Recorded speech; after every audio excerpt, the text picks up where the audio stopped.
Hello students, तो एक quick revision करेंगे हम चैप्टर 11 की dual nature of radiation and matter. तो देखेंगे आप क्या क्या कॉमन मिस्टेक्स करते हैं पेपर में जब अटेम्प्ट करने लगेंगे और उनको आप किस तरह से अवॉइड कर सकते हैं। तो फर्स्ट पेज देखिएगा। यहाँ पे जो स्टार्टिंग में बताया गया है कि जे थॉमसन ने और रोहटंगन ने क्या किया, एक एक्सपेरिमेंट किया। एक ग्लास ट्यूब ली और ये ग्लास ट्यूब के अंदर कुछ भी नहीं रखा, यानी कि ये पूरी की पूरी आपकी खाली थी, वैक्यूम था। एक तरफ एक प्लेट लगा दी, दूसरी तरफ एक प्लेट और लगा दी। तो एक को हम बैटरी के पॉजिटिव टर्मिनल से कनेक्ट करेंगे, दूसरे को बैटरी के नेगेटिव टर्मिनल से कनेक्ट करेंगे। तो हमें पता है नेगेटिव से कनेक्ट करेंगे तो इसको कैथोड प्लेट कह देंगे और इसको आप एनोड प्लेट कह देंगे या टर्मिनल कह दीजिए।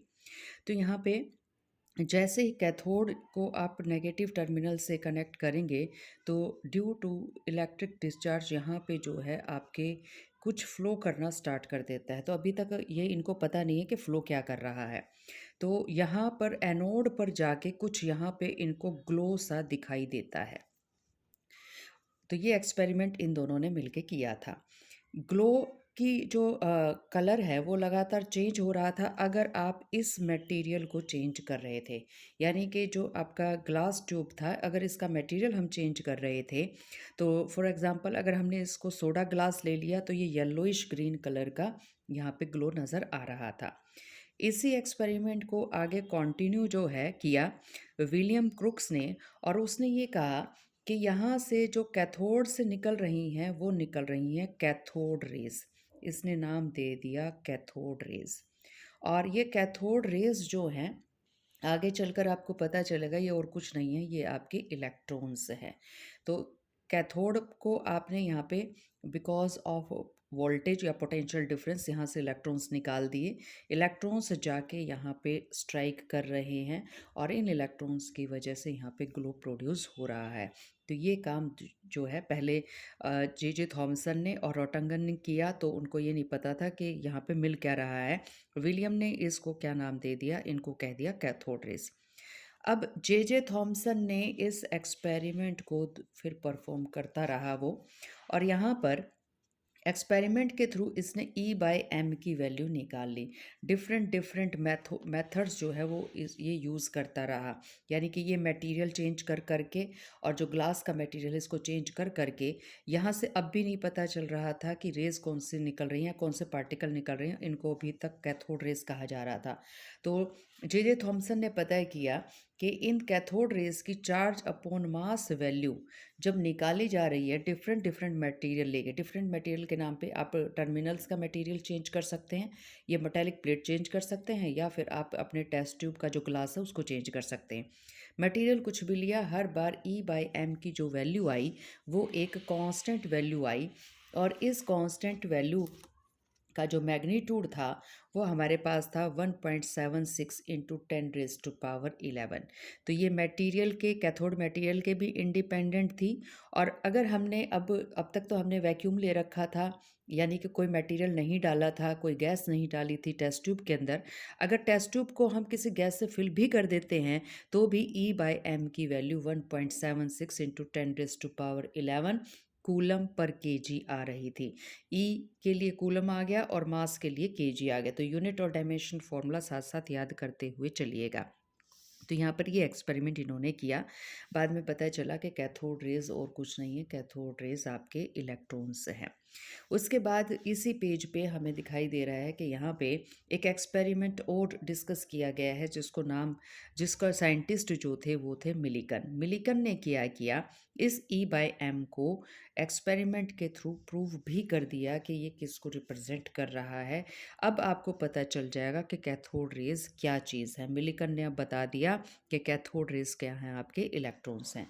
मिलिकन ने एक्सपेरिमेंट के थ्रू क्या किया है, दो प्लेट ले ली, एक प्लेट पर पॉजिटिव चार्ज, दूसरे पर नेगेटिव। आपको पता है ये प्लेट्स आप किस लिए यूज़ करते हैं, ताकि आप दे दें यहाँ पे इलेक्ट्रिक फील्ड। ऊपर से ड्रॉप, किसी भी ऑयल ड्रॉपलेट को यहाँ पे इसने क्या किया, ड्रॉप करना स्टार्ट कर दिया। ये जो ऑयल ड्रॉपलेट था इसको आयनाइज किया गया है। तो आयनाइज्ड ऑयल ड्रॉपलेट को यहाँ से इसके अंदर से डाला गया। तो ये आपके यहाँ से प्रोजेक्ट किया गया है। तो आपको पता है ऑयल ड्रॉपलेट नीचे की तरफ आएगा और इसको अगर हम रोकना चाह रहे हैं तो किसकी हेल्प से रोकेंगे? इलेक्ट्रिक फील्ड की हेल्प से रोकेंगे। तो ये कहाँ तक रुक जाएगा या कहाँ तक जो है कब आपका स्टेबल हो जाएगा? जब इलेक्ट्रिक फील्ड ने जो फ़ोर्स लगाई और जो ग्रेविटेशनल फ़ोर्स लग रही है इस ड्रॉप के इक्वल इक्वल हो जाएगी। तो क्यू ई को किसके बराबर करवा दिया? एम जी के। और यहाँ से क्या किया, जो है चार्ज जो है हमें पता ही था, मास हमें पता है ड्रॉपलेट का, जी की वैल्यू हमें पता है। या फिर आप ये भी कह सकते हैं कि ये जो आपके पास है और ये कैपिटल ई है, ये आपका कैपिटल ई रिप्रेजेंट किया जा रहा है, यहाँ पे इलेक्ट्रिक फील्ड लगी है। तो हमें इलेक्ट्रिक फील्ड आपने लगाई है तो इसकी वैल्यू हमें पता है। G gravitational constant acceleration due to gravity की वैल्यू आपको पता है। तो यहाँ से हमें किसकी वैल्यू मिल गई? क्यू अपॉन एम की वैल्यू मिल गई। हमने ये देखा जितनी बार भी हम क्यू अपॉन एम की वैल्यू निकाल रहे हैं डिफरेंट डिफरेंट इस ड्रॉपलेट के लिए, हमेशा ये जो आपकी वैल्यू आ रही है वो integral multiple of E by M आ रही है। इसका मतलब एक आपकी फंडामेंटल करैक्टरिस्टिक चार्ज की यहाँ पे और भी प्रूव हो गई कि चार्ज जो है आपका क्वांटाइज्ड नेचर का है। तो मिल्टन ने दो काम कर दिए। मिल्टन ने एक तो ये पता लगा लिया कि ये आपके जो कैथोड रेज थी वो इलेक्ट्रॉन्स थे, क्योंकि यहाँ पे जो भी निकल रहा है वो चार्ज जो निकल रहा है वो एन इंटू ई की फॉर्म में निकल रहा है। तो ये एक्सपेरिमेंट आपके दो यहाँ पे हो गए हैं। अब यहाँ पे रिप्रेजेंट किया गया है एक नया जो है phenomena, that is your electron emission. अब इलेक्ट्रॉन एमिशन में होगा क्या, पहले एक बार इसका थ्योरेटिकल थोड़ा सा समझ लीजिए। मान लीजिए कि आपके पास कोई मेटेलिक प्लेट है और थिन मेटेलिक प्लेट कंसिडर कीजिएगा, और आपके पास ये जो है यहाँ पे हमने कंसिडर कर ली एटम। आप जैसे ही इनके ऊपर रेडिएशंस डालेंगे, और ये रेडिएशन एक पर्टिकुलर फ्रिक्वेंसी के होने चाहिए, उससे कम फ्रिक्वेंसी के हुए तो प्रोसेस इलेक्ट्रॉनिक एमिशन का नहीं हो पाएगा। तो हमें पता है इलेक्ट्रॉन जो है आपके जो एटम है मेटल हैं, और मेटल जो है उसके आउटर मोस्ट का जो इलेक्ट्रॉन है वो बहुत इजीली थोड़ी सी एनर्जी लेते ही निकल जाता है, एटम को छोड़कर, एटम को कर देता है आयनाइज। आपका इलेक्ट्रॉन जो है अभी इस मेटल को छोड़कर बाहर नहीं गया है। ये electron because of some boundaries, because of some bounded forces, वो अभी इस मेटल के अंदर ही है, इन एटम्स के बीच में ही आपका रहेगा। एनर्जी को थोड़ा सा और अगर आप बढ़ा देंगे तो इस इलेक्ट्रॉन को हम बाहर भी निकाल सकते हैं, और इसी प्रोसेस को क्या नाम दिया जाता है? इसी प्रोसेस को नाम दिया जाता है इलेक्ट्रॉन एमिशन। और जितनी एनर्जी चाहिए आपको इलेक्ट्रॉन को सरफेस से बाहर निकालने के लिए, तो उस एनर्जी को आप 5 से जो है डिनोट करते हैं, और इसको नाम दिया जाता है वर्क फंक्शन। तो ये आपका वर्क फंक्शन है, the minimum amount of energy required to emit the electron from the surface of your metal, metal के सरफेस में से बाहर निकालने के लिए। और एनर्जी को यहाँ पर हम जो है इलेक्ट्रॉन वोल्ट के अंदर मेज़र करेंगे। और आपकी ये जो वर्क फंक्शन है वो वर्क फंक्शन किस पे डिपेंड करता है? वो डिपेंड करता है कि आपने मेटल कौन सा लिया था, और दूसरा डिपेंड करता है नेचर ऑफ सरफेस पे, कि आपने जो सरफेस है वो रफ सरफेस लिया है, आपने स्मूथ लिया है, या फिर आपने इसकी शेप कैसी ली है। तो डिफरेंट मटेरियल्स जो हैं उनका जो आपके पास वर्क फंक्शन होगा वो डिफरेंट होगा। तो यहाँ पे हमें दो मेंशन भी कर रखे हैं कि जो प्लेटिनम है उसका वर्क फंक्शन सबसे ज़्यादा है, यानी कि इलेक्ट्रॉन को बाहर निकालने के लिए सबसे ज़्यादा एनर्जी की ज़रूरत पड़ेगी 5.65 इलेक्ट्रॉन वोल्ट की। और दूसरा आपको दे रखा है सीजियम, और ये सबसे कम वर्क फंक्शन है इसका, और इसकी जो वैल्यू दे रखी है एनर्जी की वो दे रखी है 2.14 इलेक्ट्रॉन वोल्ट। तो वर्क फंक्शन की डेफिनेशन आप दे सकते हैं, it is the minimum amount of energy of radiation given to any metallic surface so that we can successfully उनको इलेक्ट्रॉन्स को जो है वो बाहर निकाल सकें, project out the electrons from the surface. ये तीन तरीक़ों से आप कर सकते हैं, क्योंकि एनर्जी ही देनी है, तो एनर्जी देने के आपके पास तीन तरीके हो सकते हैं। आप थर्मियोनिक एमिशन कर सकते हैं, यानी कि आप मेटल को गर्म कर दीजिए तो इलेक्ट्रॉन बाहर निकलाएगा। दूसरा तरीका है आप फील्ड लगा दीजिए, इलेक्ट्रॉन पे कैसा चार्ज है आपका? नेगेटिव। तो अगर आप मैग्नेटिक फील्ड लगाते हैं, आप इलेक्ट्रिक फील्ड लगाते हैं, तो आप जानते हैं कि दोनों ही फील्ड्स जो हैं आपके चार्ज पार्टिकल के ऊपर फोर्स लगाती हैं, तो आप चार्ज पार्टिकल को बाहर निकाल सकते हैं with the help of field. तो फील्ड में मैक्सिमम हम यूज़ करते हैं इलेक्ट्रिक फील्ड का। उसके बाद लास्ट वन जो बहुत इम्पोर्टेंट है that is your photo electric emission.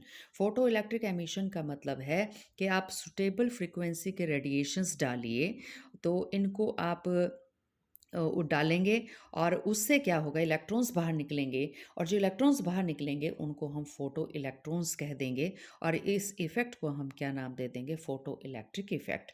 तो करना क्या है, फोटो फोटो फोटो याद करना है आपने। फोटो इलेक्ट्रिक इफ़ेक्ट क्या है, आप क्या कीजिए, रेडिएशंस डालिए या कहिए फोटॉन्स डालिए, और आपके बाहर निकल जाएंगे, मेटल सरफेस पे डालने हैं आपने ये फोटॉन्स। इलेक्ट्रॉन्स जो हैं आपके बाहर निकल जाएंगे, फोटो इलेक्ट्रॉन्स कह देंगे उन इलेक्ट्रॉन्स को, और इस इफेक्ट को नाम क्या दे कह देंगे, फोटो इलेक्ट्रिक इफेक्ट कह देंगे। तो यहाँ पे जो एक्सपेरिमेंट किया वो सबसे पहले जो है हेनरिच हर्ट्स ने किया। उन्होंने ये देखा कि जैसे ही आप किसी भी प्लेट के ऊपर या एलिमेंट के ऊपर या मेटल के ऊपर आप डालते हैं रेडिएशंस, और ये रेडिएशन मान लीजिए यहाँ पे इन्होंने किसका यूज़ किया है, अल्ट्रावायलेट लाइट का किया है, तो बाहर इलेक्ट्रॉन्स निकलना स्टार्ट हो जाते हैं, चार्ज पार्टिकल्स निकलना स्टार्ट हो जाते हैं। तो ये आपके हर्ट्स की ऑब्जर्वेशन थी। तो हेनरी हर्ट्स की ऑब्जर्वेशन थी। उसके बाद इस ऑब्जर्वेशन को आगे जो है थोड़ा सा और डिफाइन जो है किसने कर दिया है, हेलवॉक्स एंड लेनार्ड्स ने कर दिया है। तो पहला स्टेप याद कीजिएगा, स्टार्टिंग करी थी हर्ट्स ने, छेड़ा था जिक्र हर्ट्स ने, और इसको आगे जो है धीरे धीरे एक्सप्लेन किसने कर दिया, हॉलवॉक्स और लेनार्ड ने कर दिया। उन्होंने ये देखा कि जैसे आप डालते हैं, और यहाँ पे वही ध्यान रखिएगा जो पहले हमने पढ़ा है कि एक आपके पास क्या है, ट्यूब है, और इस ट्यूब के ऊपर ये जो है आपने ले लिया कैथोड, और ये कंसिडर कीजिए कि आपने ले लिया एनोड, और यहाँ पे आपने क्या कर दिया है, आपने लगा दिया है एमीटर, ये आपने एमीटर लगा दिया। अब थोड़ी सी इसको सप्लाई भी दीजिएगा, क्योंकि ये एनोड कैथोड आप तब बता पाएंगे ना जब आपने इनको पोटेंशियल दे रखा होगा। तो एक छोटी मोटी सी सप्लाई इन बिट को दे दीजिएगा, एक हल्की सी वोल्टेज, स्मॉल वोल्टेज हमने यहाँ पे लगा दी है, लो वोल्टेज हमने सोर्स लगा दिया है। अब जो है ये आपका जो है कैथोड है, इस कैथोड के ऊपर आप क्या कीजिएगा, यहाँ पे जो है रेडिएशन डाल दीजिएगा। आप जैसे रेडिएशन डालेंगे फोटो इलेक्ट्रिक एमिशन स्टार्ट हो जाएगा, फोटो इलेक्ट्रॉन्स निकलने स्टार्ट हो जाएंगे। ये फोटो इलेक्ट्रॉन्स के पास और कोई रास्ता नहीं है, कोई चारा नहीं है, ये यहाँ पे जाएंगे। क्यों जाएंगे, क्योंकि यहाँ पे दिखाई दे रहा है इनको एनोड, पॉजिटिव इनको अपनी तरफ अट्रैक्ट कर लेगा, और आपको पता है नेगेटिव इलेक्ट्रॉन्स को रिपेल करता है। ये आपके जाएंगे, और ये आपका सर्किट कंप्लीट होते ही करंट यहाँ पे फ्लो करना स्टार्ट कर देगा। हेलवॉक्स और लेनार्ड ने ये देखा, आप जैसे इन रेडिएशन को कट ऑफ करते हैं करंट बंद हो जाएगा, जैसे ही आप रेडिएशन डालते हैं करंट स्टार्ट हो जाएगा। रेडिएशन की जो नेचर है वो भी चेंज करते जाइएगा। आपने एक पर्टिकुलर फ्रिक्वेंसी से कम के रेडिएशन अगर डाले, न्यू नॉट से कम की फ्रिक्वेंसी के रेडिएशन डाले, तो यहाँ पे करंट नहीं होगा।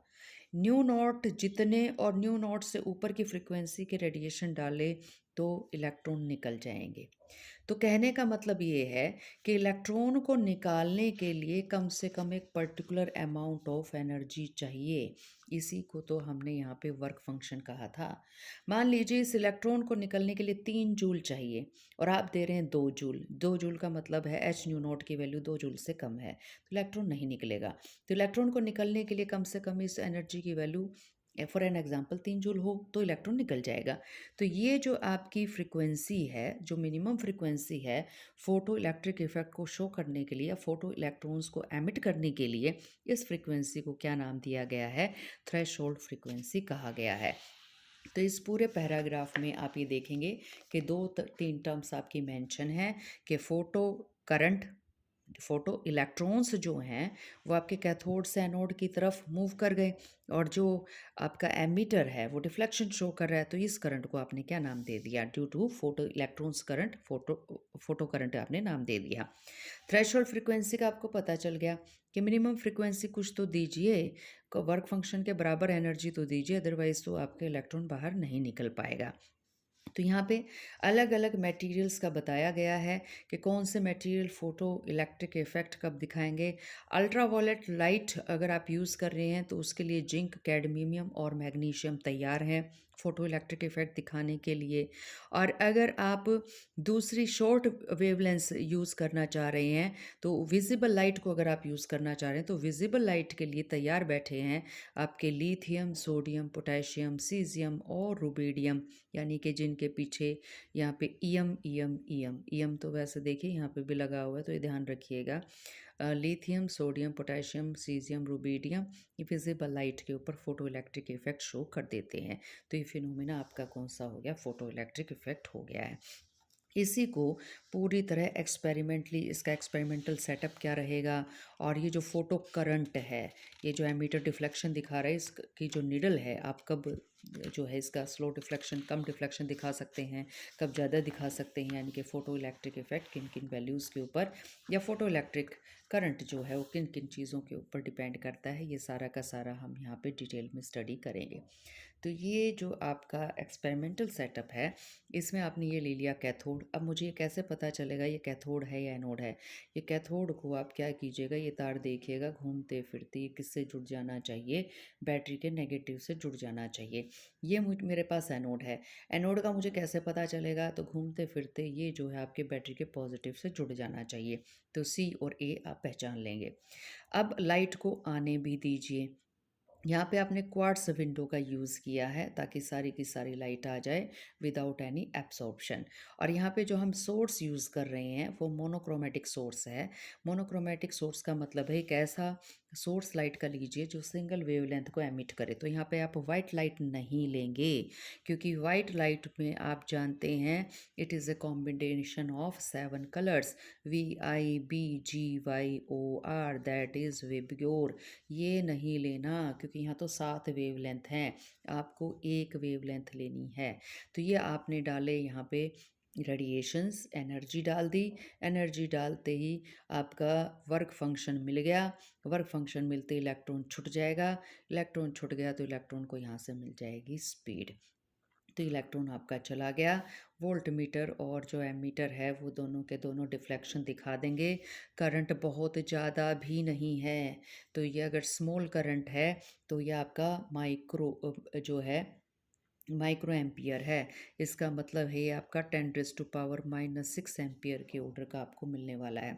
अब ये देखिए ये उल्टा पुल्टा सा कनेक्शन क्या है, इसको नाम दिया गया है कम्यूटेटर। कम्यूटेटर का मतलब है मैं ए पर पॉजिटिव पोटेंशियल देना चाहती हूँ तो पॉजिटिव से भी जोड़ सकती हूँ, और नेगेटिव देना चाहती हूँ मैं इन तारों को इधर उधर मूव करवा के क्या कर सकती हूँ, ए को नेगेटिव भी दे सकती हूँ। सिमिलरली सी को पॉजिटिव पोटेंशियल भी से भी जोड़ा जा सकता है और नेगेटिव से भी जोड़ा जा सकता है। ये दोनों तार आप इधर उधर घुमा सकते हैं। तो ये यहाँ पे आपके पास है। तो ये जो है ये आपकी एमीटर प्लेट हो गई और ये आपकी हो गई कलेक्टर प्लेट। तो इसको कैथोड एनोड कहने के बजाय यहाँ पे कहिएगा एमीटर प्लेट, और यहाँ पे इसको क्या कह दीजिएगा, कलेक्टर प्लेट। और ये जो आपकी ग्लास ट्यूब है ये है वैक्यूम, इसमें नहीं है कुछ भी। और ये है आपकी फोटो सेंसिटिव मटेरियल का जो है मेटल। ये ना हो मेटल आप ऐसा ले लें कि उसका वर्क फंक्शन बहुत ज़्यादा हो, और आप एनर्जी डाले जा रहे हैं, रेडिएशन आपने सारी तरह के डाल डाल के देख लिए कुछ नहीं हो रहा। तो कम से कम ऐसा डालिएगा कि वर्क फंक्शन कम स्मॉल हो। स्मॉल वर्क फंक्शन होते ही आपको क्या मिल जाएगी, यहाँ पे इलेक्ट्रॉन्स मूव करना स्टार्ट, इलेक्ट्रॉन्स निकलना स्टार्ट हो जाएंगे। अब एक छोटी सी बात और समझ लीजिए, यहाँ पे मैं आप लोगों को पहले ही बता देती हूँ ताकि आपको आगे जो है थ्योरी समझने में आसानी में हो जाए। तो इसमें जो है यहाँ पे हम 2-3 चीज़ें और देखेंगे कि जो है इलेक्ट्रॉन आपने बाहर तो निकाल दिए। लेट अस कंसीडर कि आपने जो रेडिएशन दिए वो दे दिए 5 जूल के, ठीक है। तो इस 5 जूल को तो मैं कहूँगी मैंने रेडिएशन दिए हैं न्यू फ्रीक्वेंसी के। तो एनर्जी को आप किससे रिप्रेजेंट करते हैं, एच न्यू से करते हैं। ये वो रेडिएशन है जो आप डाल रहे हैं ऐसे सोर्स वाले। अब मान लीजिए कि इलेक्ट्रॉन निकल गया 3 जूल पे, यानी कि वर्क फंक्शन हो गया 3 जूल का। तो आपने सरफेस के ऊपर आप इलेक्ट्रॉन को लेकर आ गए, तो ये आपका वर्क फंक्शन हो गया, जिसको आप किससे इंडिकेट करते हैं, 5 से इंडिकेट करते हैं। तो 5 जूल में से 3 जूल तो आपके ये यूज़ हो गए। तो energy can neither be created nor be destroyed, तो 2 जूल कहाँ चले गए? 2 जूल ये आपका इलेक्ट्रॉन मूव कर जाएगा। मूव किया किससे कर जाएगा? काइनेटिक एनर्जी मिल जाएगी इसको, हाफ एम वी स्क्वेयर की। और ये काइनेटिक एनर्जी यहाँ पे कितने की हो जाएगी? 2 जूल की। ये 2 जूल आपके पास हो गए।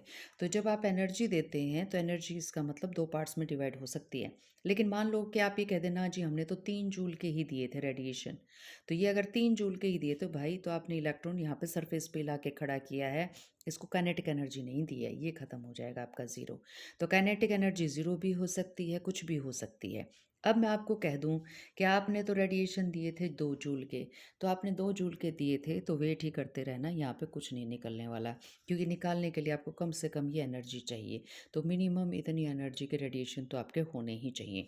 तो जब भी आप रेडिएशन डालें तो रेडिएशन को आप 2 पार्ट्स में डिवाइड करेंगे, एक तो वर्क फंक्शन, इलेक्ट्रॉन को बाहर निकालिए, और फालतू अगर एनर्जी बच गई तो इससे इलेक्ट्रॉन को चल पड़ेगा, मूव करना स्टार्ट कर देगा।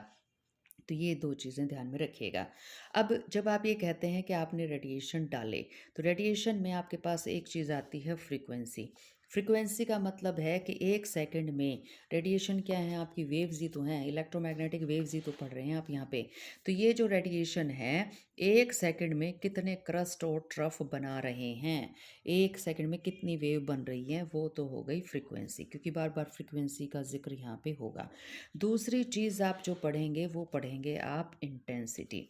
इंटेंसिटी का मतलब ये है आप कितनी एनर्जी के रेडिएशन डाल रहे हैं, किस एरिया पे डाल रहे हैं और कितने टाइम के लिए डाल रहे हैं। तो intensity is energy per unit area per unit time, ये ध्यान रखिएगा। तो अब मैं आपको कह दूं कि एच न्यू एनर्जी की रेडिएशन डालिए, तो क्या ये पॉसिबल है कि एच न्यू के डालिए और इंटेंसिटी कांस्टेंट, इंटेंसिटी वेरी कर जाए? बिल्कुल पॉसिबल है। आप एरिया और टाइम को चेंज कर दिए, ए और टी को अगर आप चेंज कर देंगे तो आई की वैल्यू चेंज हो जाएगी, अगर ई को आप कांस्टेंट रख भी रहे हैं। तो इसका मतलब अगर आप यहाँ पे फ्रीक्वेंसी को चेंज ना भी करें तो भी इंटेंसिटी चेंज हो जाती है। इंटेंसिटी जो है एरिया और टाइम पे डिपेंड करती है, कितने एरिया पे डाल रहे हैं आप और कितने टाइम के लिए डाल रहे हैं। तो यहाँ पे हमने ये देखा कि जो फोटो करंट है, जो एमीटर डिफ्लेक्शन दे रहा है ना, किस माइक्रो एमीटर जो आपके पास है, 10⁻⁻6 का जो करंट मेज़र कर रहा है, वो आपके एक तो इंटेंसिटी ऑफ रेडिएशन पे डिपेंड कर रहा है। आप जैसे ही energy per unit area per unit time change कर देते हैं, आपकी जो एमीटर की नीडल है वो डिफ्लेक्ट करना स्टार्ट कर देगी। फ्रीक्वेंसी की गड़बड़ कर रहे हैं तो भी आपका करंट जो है चेंज हो जाएगा। पोटेंशियल डिफरेंस अगर आपने प्लेट ए और सी के बीच में चेंज कर दिया तो भी चेंज हो जाएगा। अगर आपने कैथोड या जो एमीटर प्लेट है उसका मटेरियल चेंज कर दिया तो भी चेंज हो जाएगा। तो ये ध्यान में रखिएगा। अब फ्रीक्वेंसी को कैसे चेंज कर सकते हैं आप? फ्रीक्वेंसी का मतलब है आपने रेडिएशन डिफरेंट डिफरेंट एनर्जी के डाल रहे हैं, तो आप क्या कीजिएगा, जो आपने विंडो थी, जहाँ क्वार्ट्स विंडो थी, उस क्वार्ट्स विंडो पे डिफरेंट कलर की प्लेट्स लगा दीजिए। डिफरेंट कलर्स की प्लेट फिल्टर आउट कर देंगे डिफरेंट कलर ऑफ आपके रेडिएशंस को, तो पर्टिकुलर टाइप ऑफ रेडिएशन को डालेंगे तो पर्टिकुलर टाइप ऑफ एनर्जी आपको मिल जाएगी। इंटेंसिटी का चेंज जो है आप डिस्टेंस को चेंज करके कर सकते हैं। यानी कि आपने विंडो के पड़ोस में रख दिया सोर्स तो इंटेंसिटी ज़्यादा हो जाएगी। आपने विंडो से दूर अगर सोर्स रख दिया तो इंटेंसिटी चेंज हो जाएगी। ये वही गेम है कि आप बल्ब के बहुत पास में खड़े हैं तो ब्राइट बल्ब नज़र आता है, और बल्ब के आप ज़्यादा दूर खड़े हो जाते हैं तो इंटेंसिटी या ब्राइटनेस आपकी कम हो जाती है। तो अब इंटेंसिटी ऑफ लाइट की वजह से आपके फोटो करंट के ऊपर देखिए क्या फ़र्क पड़ता है। ये फ़र्क पड़ता है, ये रही आपकी इंटेंसिटी ऑफ लाइट और ये रहा आपका फोटो करंट। अब इंटेंसिटी ऑफ लाइट का मतलब समझ लीजिए, ये इंटेंसिटी ऑफ लाइट क्या कह रहा है।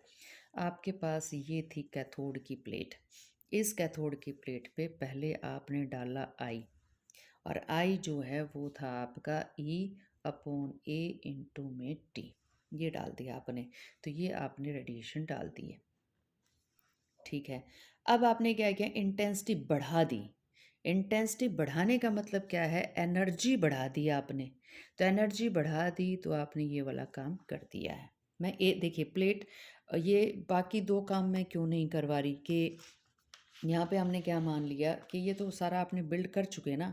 इंटेंसिटी बढ़ाने के चक्कर में ये चीज़ तो बार-बार चेंज नहीं करेंगे, ये तो ऑलरेडी आपका एक्सपेरिमेंटल सेटअप हो चुका। तो आप ए को तो चेंज नहीं करेंगे, टी को भी हम चेंज नहीं करवा रहे। ठीक है? तो आपने इंटेंसिटी को बढ़ा दिया। इंटेंसिटी बढ़ाने का मतलब है आपने एरिया और ज़्यादा कवर कर लिया। और ज़्यादा एरिया कवर कर लिया तो इलेक्ट्रॉन्स इस एरिया में से भी निकलने स्टार्ट हो जाएँगे। तो जितने ज़्यादा इलेक्ट्रॉन्स निकलेंगे, उतना ही ज़्यादा तो करंट होगा। I इज़ इक्वल टू किसके बराबर है? Q अपॉन T के। और Q की वैल्यू किस पे डिपेंड करती है? आपके इलेक्ट्रॉन्स के ऊपर डिपेंड करती है। तो आप जितना ज़्यादा सरफेस के ऊपर एनर्जी डालेंगे उतने ज़्यादा इलेक्ट्रॉन्स आपके निकल जाएंगे, जितने ज़्यादा इलेक्ट्रॉन्स निकलेंगे करंट बढ़ जाएगा। तो this is the graph in between intensity and current. लेकिन यहाँ पे और भी चीज़ें थी ना, हमने ये देखा था कि और भी चीज़ें हैं जो करंट को इफ़ेक्ट करती हैं। तो यहाँ पे ध्यान रखिएगा, आपने फ्रीक्वेंसी चेंज नहीं होने दी। यहाँ पे जब आप रेडिएशन डाल रहे थे, पहले 4 रेडिएशन डल रहे थे तो वो एच न्यू फ्रीक्वेंसी के डल रहे थे। थोड़ी देर में जब आपने 6 कर दिए थे तो सारे के सारे कितने के थे? एच न्यू के थे। यानी कि यहाँ पे मैं ये कह रही हूँ, एक रेडिएशन एच न्यू एनर्जी का था, दूसरा भी एच न्यू का था, तीसरा भी एच न्यू का था। तो 6 के 6 आपने इंडिविजुअल इंडिविजुअल एच न्यू के थे। तो फ्रीक्वेंसी कर दी आपने कांस्टेंट। दूसरा क्या है, वोल्टेज भी आपने कांस्टेंट रखी है। यानी कि ए और सी के बीच में जो आपने वोल्टेज दे रखी थी वो भी आपने कांस्टेंट रखी है। तो पैरामीटर हैं आपके पास 3, फ्रीक्वेंसी, वोल्टेज और इंटेंसिटी। तो यहाँ पे इंटेंसिटी का जब वेरिएशन आप स्टडी करेंगे तो फ्रीक्वेंसी और वोल्टेज को क्या रखेंगे आप? कांस्टेंट रखेंगे। तो ये ग्राफ थोड़ा सा ध्यान से पढ़ लीजिएगा क्योंकि ग्राफ बहुत सारे हैं आपके पास। उसके बाद देखिएगा, effect of potential on photo electric current. अब वी को चेंज करवा रहे हैं हम। वी को अगर आप चेंज करवा रहे हैं तो यहाँ पे 2 चीज़ें फिर आपको ध्यान रखनी पड़ेंगी। कौन कौन सी? एक तो आप रखेंगे फ्रीक्वेंसी कांस्टेंट और एक रखेंगे आप इंटेंसिटी कांस्टेंट, क्योंकि अब वी क्या है आपका? वेरिएबल है। ये आपका वी वेरिएबल हो गया है। तो अब सोचिएगा अब क्या होगा? अब ये होगा कि आपने ए को बढ़ाना स्टार्ट कर दिया, वोल्टेज को बढ़ाना स्टार्ट कर दिया, इलेक्ट्रॉन तेज़ी से खींचे आएंगे। आपने और बढ़ा दिया, और तेज़ी से खींचे आएंगे, आपने और बढ़ा दिया। इनकी एक लिमिट है और आपको पता है कोई भी चीज़ स्पीड ऑफ लाइट से ज़्यादा चल ही नहीं सकती। और ये तो आपके पार्टिकल्स हैं, तो पार्टिकल की एक लिमिट है, एक लिमिट से ज़्यादा उनकी वेलोसिटी आप नहीं बढ़ा सकते। तो आप ये बढ़ाते जाओ, अब कुछ नहीं होना। तो इनकी एक सेचुरेशन आ चुकी है, एक सेचुरेशन वेलोसिटी पे ये पहुंच चुके हैं। तो आप ये देखेंगे एक पर्टिकुलर वोल्टेज बढ़ाने के बाद आप का जो करंट है वो सेचुरेशन पे पहुंच जाता है। तो इस ग्राफ को आप कुछ इस तरह से इंडिकेट कर सकते हैं। बहुत ही इम्पोर्टेंट ग्राफ है ये। इस ग्राफ को देखिएगा। तो यहाँ पे हमने क्या किया कि जैसे जैसे ये बढ़ा रहे थे वोल्टेज, थोड़ा थोड़ा सा बढ़ा, हल्का सा बढ़ाया है आपने यहाँ पे, और फिर आपका हो गया कांस्टेंट। ये कांस्टेंट हो गया, ये आ गया आपका सैचुरेशन। तो ये तो यहाँ से स्टार्ट किया आपने, ठीक है। और आप ये देख रहे हैं प्लेट कौन सी ली गई है? Collector plate. कलेक्टर प्लेट का मतलब है आप एनोड की ए की बात कर रहे हैं। और यहाँ पे कलेक्टर प्लेट पे वोल्टेज क्या हो गई आपकी? ज़ीरो हो गई। तो यहाँ पे पॉजिटिव है, यहाँ पे ज़ीरो हो गई, तो इसका मतलब यहाँ पे नेगेटिव भी हुई है। सोच के देखिएगा, एनोड को आपने नेगेटिव कर दिया। अब क्या होगा? अगर आप एनोड को नेगेटिव कर रहे हैं तो ये रहा आपका एनोड। आप इसको धीरे धीरे वोल्टेज को कर रहे हैं कम। इलेक्ट्रॉन धीरे धीरे अपनी स्पीड लूज कर देंगे। आपके पास ये हो गया वोल्टेज ज़ीरो। अब वोल्टेज बेशक ज़ीरो हो जाए, इनको कुछ ना कुछ काइनेटिक एनर्जी तो इस एनर्जी से मिल ही रही थी, तो ये फिर भी पहुंच रहे थे, तो कोई ना कोई करंट आपको फिर भी मिल रहा था। अब आपने इसको करना स्टार्ट कर दिया नेगेटिव, पलट दिए टर्मिनल, पलट दिए किसकी हेल्प से? कम्यूटेटर की हेल्प से। पलटने के बाद आपको पता है ये जो इलेक्ट्रॉन हैं तेजी से अगर आ रहे हैं तो भी पहुंच जाएंगे अगर रिपल्शन कम है। लेकिन अगर आप इस नेगेटिव को बढ़ाते ही जा रहे हैं तो एक पॉइंट ऐसा भी आएगा, जितनी तेजी से इलेक्ट्रॉन आ रहा था उतनी ही फोर्स से इसको रिपेल भी कर देगा। यानी कि काइनेटिक एनर्जी की वजह से आ रहा था ना ये half of M V square की वजह से, तो वी की वजह से आप इसको रोक रहे हैं। तो काइनेटिक एनर्जी इलेक्ट्रॉन की जब बराबर हो जाती है वी के, तो आपके इलेक्ट्रॉन रुक जाएंगे। इलेक्ट्रॉन रुकते ही एमीटर करंट कितना शो कर देगा, ज़ीरो कर देगा। तो एक पर्टिकुलर वोल्टेज जिस पे काइनेटिक एनर्जी इलेक्ट्रॉन्स की हो जाती है ज़ीरो, उस पर्टिकुलर वोल्टेज को क्या कहा जाता है आपका, दैट इज़ कट ऑफ और स्टॉपिंग पोटेंशियल। जहाँ पे काइनेटिक एनर्जी ज़ीरो हो जाएगी वहाँ पे एमीटर डिफ्लेक्शन शो नहीं करेगा। तो ग्राफ में देखिएगा ये पॉइंट आपको देख रखा है, नेगेट ज़ीरो होने के बावजूद भी इलेक्ट्रॉन जा रहे हैं बिकॉज ऑफ काइनेटिक एनर्जी। इस पॉइंट के ऊपर, ये इस पॉइंट के ऊपर काइनेटिक एनर्जी बराबर हो गई वोल्टेज के, इलेक्ट्रॉन रुक गए, तो कोई करंट नहीं मिल रहा। तो ये देखिए ये है ना आपका फोटो करंट, तो कोई करंट नहीं मिल रहा। तो यहाँ पे इतनी नेगेटिव वोल्टेज आपको देनी पड़ेगी जब जाके आपके इलेक्ट्रॉन रुकेंगे। तो ये कट ऑफ पोटेंशियल मान लीजिए या स्टॉपिंग पोटेंशियल आप इसको कह सकते हैं। उसके बाद जो है हमने ये एक चीज़ और भी ध्यान में रखिएगा। मान लीजिए कि यहाँ इतने सारे इलेक्ट्रॉन हैं तो सबकी काइनेटिक एनर्जी एक जैसी तो नहीं होगी। मान लीजिए किसी की काइनेटिक एनर्जी है 2.1 इलेक्ट्रॉन वोल्ट की, किसी की है 2.2 इलेक्ट्रॉन वोल्ट की, किसी की है 2.5 इलेक्ट्रॉन वोल्ट की।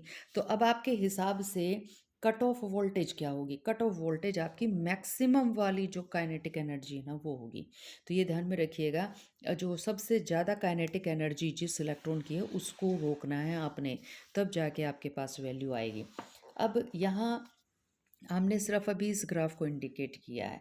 अब ये देखिए अगर आपने क्या बढ़ा दिया, इंटेंसिटी बढ़ा दी। आपको पता है इंटेंसिटी बढ़ने का मतलब है आप रेडिएशन ज़्यादा डाल रहे हैं। रेडिएशन ज़्यादा डालने का मतलब है इलेक्ट्रॉन ज़्यादा निकलेंगे। इलेक्ट्रॉन ज़्यादा निकलेंगे तो ये देखिए पहले करंट सिर्फ इतना था, तो अब आपके पास करंट भी बढ़ जाएगा क्योंकि इलेक्ट्रॉन आपने ज़्यादा निकाले हैं। ठीक है, ये बात आपको समझ में आ गई होगी। अब आपने और ज़्यादा इंटेंसिटी बढ़ा दी। इंटेंसिटी ज़्यादा बढ़ा दी तो आपने नंबर ऑफ़ इलेक्ट्रॉन्स भी ज़्यादा कर दिए। नंबर ऑफ़ इलेक्ट्रॉन्स अगर आपने ज़्यादा कर दिए तो आप ये देख रहे हैं आपने करंट की वैल्यू भी बढ़ा दी। तो ये बात आपको समझ में आ गई होगी कि आपको अलग-अलग पॉइंट्स यहाँ पे क्यों मिल रहे हैं, because of number of electrons. अब ध्यान में रखने वाली बात ये है कि इलेक्ट्रॉन का आपने नंबर बढ़ाया है, इलेक्ट्रॉन की काइनेटिक एनर्जी नहीं बढ़ाई है। आपके यहाँ पे मान लीजिए कि 50 इलेक्ट्रॉन थे, यहाँ पे मान लीजिए 100 इलेक्ट्रॉन थे, यहाँ पे मान लीजिए 150 इलेक्ट्रॉन थे। इन सब की कंसिडर कर लीजिएगा कि काइनेटिक एनर्जी इसकी भी 2 जूल है, इनकी भी 2 जूल है, इनकी भी 2 जूल है। तो रोकने के लिए स्टॉपिंग पोटेंशियल तो आपको सेम ही चाहिएगा ना। तो आप ये देख रहे हैं सबका स्टॉपिंग पोटेंशियल सेम आया है।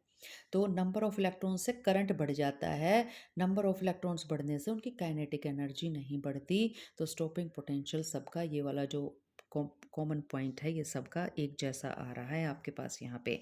तो स्टॉपिंग पोटेंशियल का हम आपने ये देख लिया कि इंटेंसिटी बेशक चेंज कर दो, स्टॉपिंग पोटेंशियल पे कोई फ़र्क नहीं पड़ना। तो यहीं पे ये बात के कही गई है कि stopping potential is independent of its intensity, radiation के ऊपर डिपेंड नहीं करता। तो maximum kinetic energy of photoelectrons depends on the light source and the emitter plate। तो आप एमीटर मटेरियल कौन सा यूज़ कर रहे हैं, काइनेटिक एनर्जी बढ़ जाएगी। आपने कौन सी तरह के रेडिएशंस डाले हैं तो भी काइनेटिक एनर्जी क्या कर जाएगी आपकी, बढ़ जाएगी।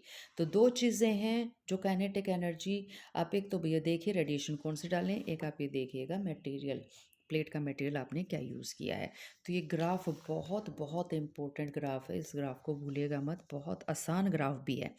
इसी ग्राफ को दूसरे तरीके से समझने की कोशिश कीजिए। अब सेम ग्राफ है लेकिन अब की बार आपने देखा कि क्या क्या चेंजेस हमने कर दिए हैं। हमारे पास तीन चीज़ें थी, इंटेंसिटी थी, फ्रीक्वेंसी थी, और आपके पास क्या था, आपके पास थी वोल्टेज। तो वोल्टेज को तो आप वेरी कर ही रहे हैं, ये रही वोल्टेज आपकी। ठीक है, और अगर आप इंटेंसिटी और फ्रीक्वेंसी को कांस्टेंट रखते तो आपको पता है इन तीनों में से एक ग्राफ आपको मिलना था। लो फ्रीक्वेंसी होती तो ये भी वाला मिल जाता, हाई फ्रीक्वेंसी होती तो ये वाला मिल जाता। तो यहाँ पे देखा आपने कि फ्रीक्वेंसी आपने कांस्टेंट रखी है, तो मैं ये वाला ग्राफ डिस्कस कर रही हूँ। तो ये वाला ग्राफ तो ऑलरेडी हम डिस्कस कर चुके। उसके बाद हमने क्या किया, फ्रीक्वेंसी को चेंज कर दिया, इंटेंसिटी को चेंज नहीं कर रहे हम। अगर हम इंटेंसिटी को चेंज नहीं करें तो इसका मतलब हमने क्या किया, इलेक्ट्रॉन्स का नंबर तो रखा है सेम, इलेक्ट्रॉन्स का नंबर चेंज नहीं होना। इलेक्ट्रॉन्स का नंबर 50 है तो इलेक्ट्रॉन का नंबर तो 50 ही रहेगा। लेकिन फ्रीक्वेंसी चेंज करते ही क्या गड़बड़ हो रही है, आपने एनर्जी चेंज कर दी। आपके पास पहले थी 2 जूल एनर्जी, फिर आपने कर दी 3 जूल, फिर कर दी आपने 5 जूल। और मान लीजिए कि वर्क फंक्शन था आपका 1 जूल का। तो पहले केस में 1 जूल चला गया काइनेटिक एनर्जी, दूसरे केस में 2 जूल चला गया काइनेटिक एनर्जी, तीसरे केस में चला गया आपका 4 जूल काइनेटिक एनर्जी।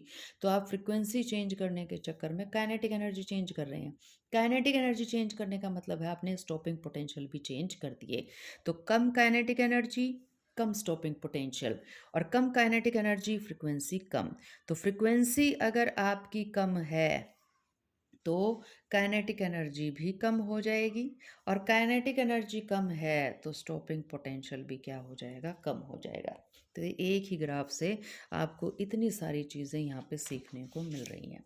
उसके बाद नेक्स्ट ग्राफ जो है आपके पास, वो ग्राफ आपके पास ये है कि यहाँ पे हमने क्या किया है, frequency of the incident radiation, यानी कि अब की बार फ्रीक्वेंसी को हम चेंज कर रहे हैं, और यहाँ पे हमने क्या ले लिया है, स्टॉपिंग पोटेंशियल ले लिया है। अब जो ग्राफ को है हम देखिए किस तरह से निकाल सकते हैं। अब आ जाइए मैथ के ऊपर। मैथ कहाँ से आ गया, स्ट्रेट लाइन आ रही है। तो स्ट्रेट लाइन आ रही है तो आपको पता है कि स्ट्रेट लाइन की कोई ना कोई मैथमेटिकल इक्वेशन भी होगी।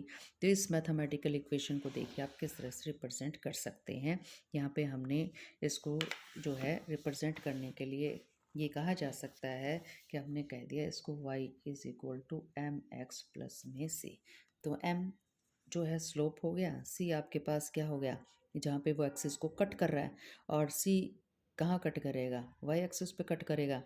x एक्सिस पे वो टर्म हो गई जो x एक्सिस पे ली गई है। तो ये जो है आपके पास है, ये बन गई आपकी स्ट्रेट लाइन की इक्वेशन।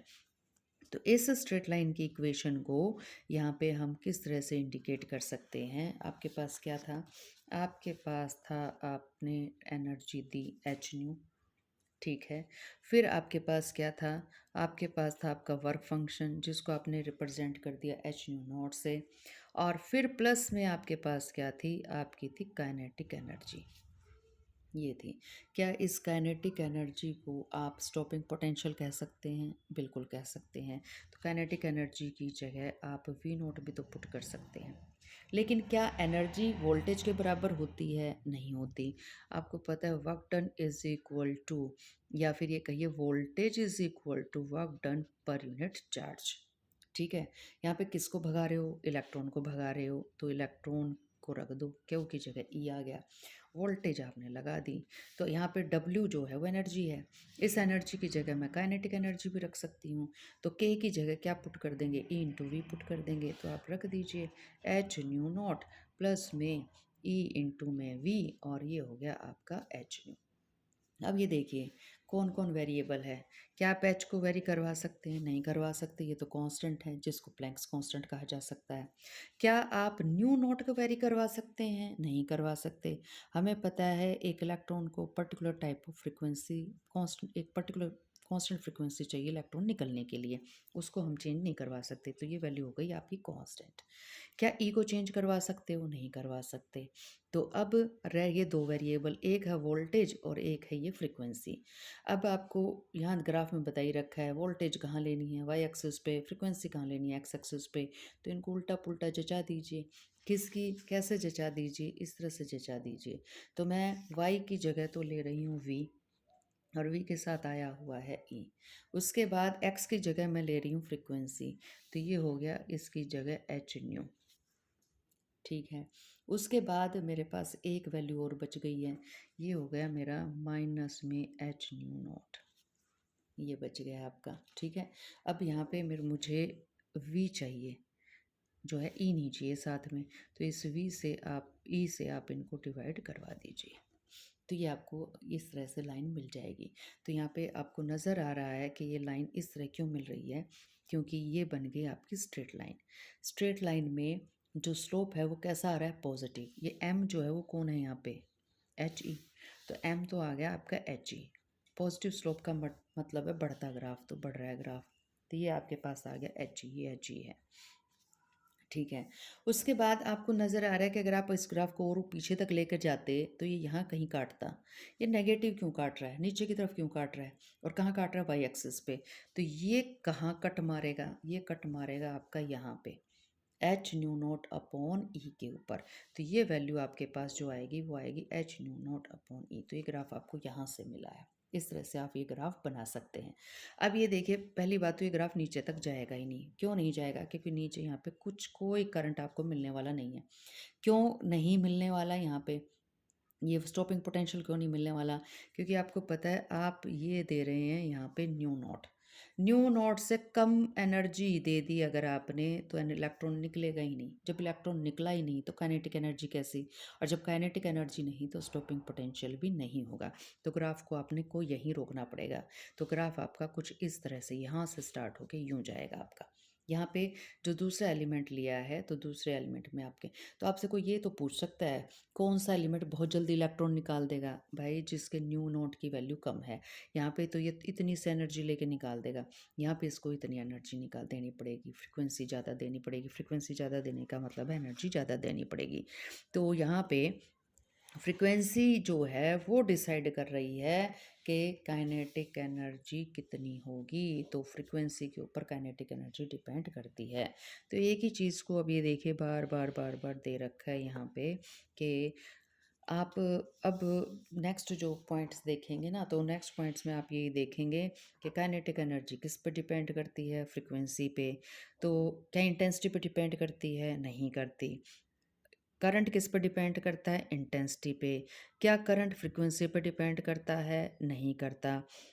कि आपका जो है ये ऑब्जर्वेशन पॉइंट्स आपकी ओवरऑल कैल जो है ना, पूरा का पूरा यहाँ पे इन्होंने क्या किया, कंक्लूजन निकाल दिया। एक पॉइंट और यहाँ पे इन्होंने बताया है कि जब आप रेडिएशन डालते हैं तो आपको घंटों इंतज़ार नहीं करता पड़ता कि इलेक्ट्रॉन निकलेगा।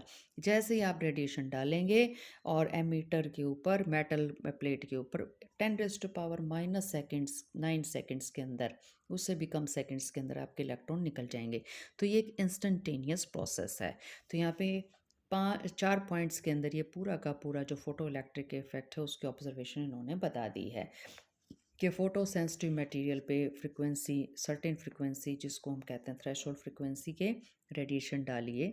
उसके बाद आप देखेंगे जो करंट है वो फ्रिक्वेंसी पे डिपेंड करता है, सॉरी जो करंट है वो इंटेंसिटी पे डिपेंड करता है, और जो काइनेटिक एनर्जी है वो डिपेंड करती है फ्रिक्वेंसी के ऊपर, या जो जो आपकी स्टॉपिंग पोटेंशियल है वो डिपेंड किस पे करता है, स्टॉपिंग पोटेंशियल काइनेटिक एनर्जी पे, और काइनेटिक एनर्जी डिपेंड करती है फ्रिक्वेंसी पे। और अब एक नया पॉइंट अभी बात हुई थी कि ये एक इंस्टेंटेनियस प्रोसेस है। क्या इस इफ़ेक्ट को आप वेव थ्योरी से समझा सकते हैं या नहीं समझा सकते? नहीं समझा सकते। क्यों नहीं समझा सकते? क्योंकि वेव थ्योरी के अकॉर्डिंग अगर आप, यहाँ पे बात किसकी हुई थी कि ये है आपका कैथोड। हमने यही डिस्कस किया था ना कि ये है आपका कैथोड। कैथोड के ऊपर आपने रेडिएशंस डाले हैं, ये कहा था हमने, और ये रेडिएशन आपने डाल दी है, वेव डाल दी। अब तक आप यही सोचे बैठेंगे आपने डाल दी वेव, वेव डाल दी और आपने इलेक्ट्रॉन निकाल दिए बाहर according to the wave theory. ठीक है। अब मान लीजिए कि इलेक्ट्रॉन निकालने के लिए जो वर्क फंक्शन चाहिए था वो चाहिए था 3 जूल का। ठीक है। और आपने डाल दिए 2 जूल के रेडिएशन। वेव थ्योरी ये कहती है डालते जाइए डालते जाइए डालते जाइए, 2 जूल के ही डालते जाइए, कभी ना कभी तो इलेक्ट्रॉन निकल जाएगा। Energy can neither be created not be destroyed. लेकिन इलेक्ट्रॉन नहीं निकला, तो इसका मतलब वेव थ्योरी यहाँ पे हो गई आपकी गायब, नहीं काम कर रही यहाँ पे। उसके बाद आप डालते जाइए डालते जाइए डालते जाइए, कभी ना कभी निकल जाएगा। यहाँ पे कभी ना कभी नहीं निकला, ये तो एकदम निकल गया इंस्टेंटेनियस। तो इसका मतलब ना तो थ्रेशोल्ड फ्रिक्वेंसी से कम रेडिएशन में बात बनेगी, जो वेव थ्योरी ये कह रही है डाले जाओ कभी ना कभी तो निकल ही जाएगा। और दूसरी बात ये लेगा time according to wave theory, कि जो है आपकी एनर्जी एब्जॉर्व होगी तब जाके वो इलेक्ट्रॉन निकलेगा। लेकिन यहाँ पे इंस्टेंटेनियस प्रोसेस है। तो यहाँ पे जो है वेव थ्योरी हो गई गायब। वेव थ्योरी इसको एक्सप्लेन नहीं कर पा रही है फोटो इलेक्ट्रिक इफेक्ट को। इसका मतलब कुछ गड़बड़ है, रेडिएशन वेव की तरह बिहेव नहीं कर रही हैं। हम ये मानने बैठे थे कि आपने लाइट डाल दी, लाइट इलेक्ट्रोमैग्नेटिक वेव्स हैं, आपने डाल दी अल्ट्रावोलेट, अल्ट्रावोलेटाइट इलेक्ट्रोमैग्नेटिक वेव्स हैं। इलेक्ट्रोमैग्नेटिक वेव्स इलेक्ट्रिक फील्ड और मैग्नेटिक फील्ड से बनी है, ये कभी ना कभी इंटरेक्ट करके इलेक्ट्रॉन निकाल देंगी। तो ऐसा कुछ भी नहीं हो रहा। जो ऑब्जर्वेशन आ रही है फोटो इलेक्ट्रिक इफेक्ट की, उनको explain with the help of wave nature of radiation नहीं करा कह रहा जा सका। तो यहाँ फंस गया मामला। सब कुछ समझ में आ रहा था लेकिन यहाँ मुद्दा फंस गया। इसको एक्सप्लेन किसने किया? इसको एक्सप्लेन किया आइंस्टाइन ने। आइंस्टाइन ने ये कह दिया, भाई रेडिएशन को वेव मानो ही मत, रेडिएशन को तुम पार्टिकल मान लो। उसने पार्टिकल नेचर बता दिया। तो पार्टिकल नेचर में उसने क्या कह दिया? पार्टिकल नेचर में ये कह दिया कि जो रेडिएशंस हैं वो ऐसे पार्टिकल हैं, कैसे? क्वांटा ऑफ एनर्जी, यानी कि फोटोन्स के बने हुए पैकेट्स ऑफ एनर्जी जो हैं वो हैं रेडिएशंस। और इन पैकेट्स ऑफ एनर्जी को या क्वांटा ऑफ एनर्जी को क्या नाम दिया गया? फोटोन्स। और एक फोटोन की जो फ्रिक्वेंसी है वो क्या है आपकी? एच न्यू है। तो अब यहाँ पे मामला क्या आएगा? अब आप इसको एक्सप्लेन कैसे करोगे? अब तक नहीं किया था हमने इसको। अब आप ये कहेंगे कि आपने डाले रेडिएशन, तो अब आप ये कह रहे हैं आपने डाले फोटोन, ये डाले हैं। तो आपने डाला फोटोन, 1 2 3 4 फोटोन डाले। ये 4 फोटोन 4 इलेक्ट्रॉन निकालेंगे। ये ध्यान रखिएगा, जितने फोटोन डालेंगे उतने ही इलेक्ट्रॉन निकलेंगे। और फोटोन्स का नंबर अगर मैंने चेंज कर दिया, मान लीजिए अब मैंने डाल दिए 6, तो 6 इलेक्ट्रॉन निकल जाएंगे। कितना टाइम लेंगे 6 इलेक्ट्रॉन निकलने में? 10⁻⁻⁻सेकेंड्स। और ये जो नंबर ऑफ फोटोन्स हैं ये मुझे कैसे पता चलेंगे? इंटेंसिटी से। तो इसका मतलब अगर आपने इंटेंसिटी में कोई चेंज किया तो इंटेंसिटी में चेंज करने का मतलब है कि आपने फोटोन्स के नंबर में चेंज कर दिया। और फोटोन का नंबर चेंज करने का मतलब आपने इलेक्ट्रॉन का नंबर चेंज कर दिया। और अगर इलेक्ट्रॉन का नंबर आपने चेंज कर दिया तो इसका मतलब आपने करंट चेंज कर दिया। अब तक काइनेटिक एनर्जी नहीं आई है। ये सारे के सारे फोटोन एक जैसी एनर्जी के थे, सारे के सारे मान लो एच न्यू के थे। अब आपने फोटोन्स जो है चेंज कर दी, यानी कि अब आपने रेडिएशन ही चेंज कर दिया। आपने दूसरा रेडिएशन, दूसरे इलेक्ट्रोमैग्नेटिक वेव्स ले ली। अब तक आपने मान लीजिए कि यहाँ पे ली थी इंफ्रारेड रे, अब आपने ले ली अल्ट्रावायलेट रेड। अल्ट्रावायलेट के लिए अब ये एनर्जी चेंज हो जाएगी। आप 4 ले रहे हैं तो 4 एच न्यू नो नहीं होंगे, वो एच न्यू 1 हो जाएंगे।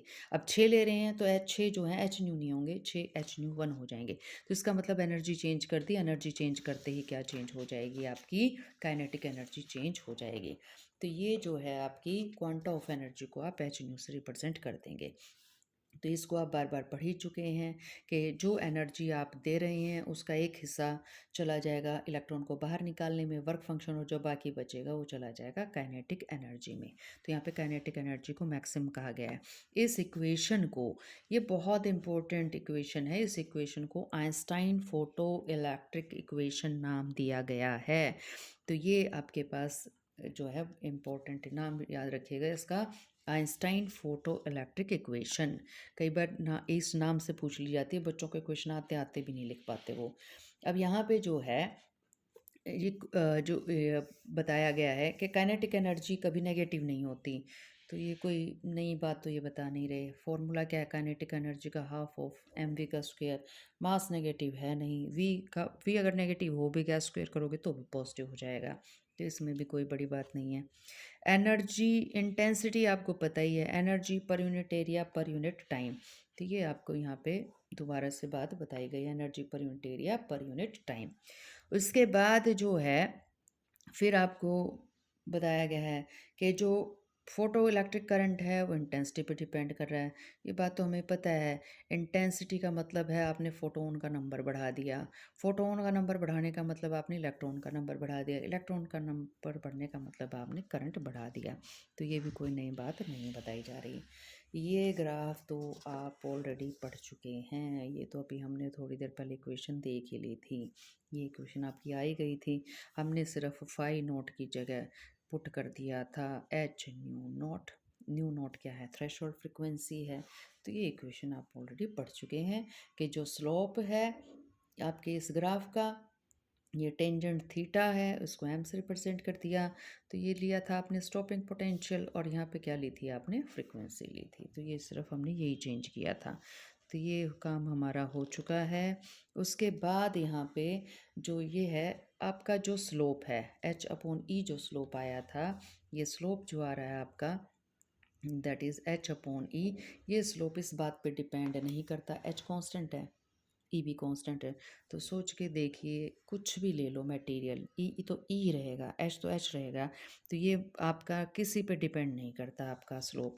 आप गैस कुछ भी डाल लीजिए, आप सी की वैल्यू कैथोड कुछ भी ले लो, आप एनोड कुछ भी ले लो, आपका ये स्लोप एच अपॉन ई है, तो आपका स्लोप एच अपॉन ई ही रहेगा। तो यहाँ जो है फोटो इलेक्ट्रिक इफेक्ट ने आपको दो चीज़ें नहीं बता दी अब तक। एच, और इससे आप जो है ना एच की वैल्यू भी निकाल सकते हैं। ये स्लोप आ गया आपका, ई की वैल्यू आपको पता ही है, टेंजेंट थीटा से निकल जाएगा ना। तो टेंजेंट थीटा की वैल्यू आपको एंगल निकाल ही लोगे यहाँ से। तो टेंजेंट थीटा, इसकी वैल्यू आपको पता चल गई।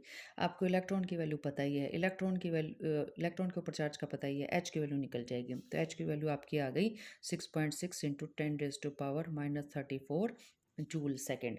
तो अगर आपसे कोई पूछ ले कि जो प्लैंक्स कांस्टेंट है इसका डायमेंशनल फार्मूला भी बता दो, तो जूल किसके लिए है, वर्क के लिए, एस किसके लिए है, टाइम के लिए। तो वर्क एनर्जी सारे बराबर ही हैं आपके, ml/t-2।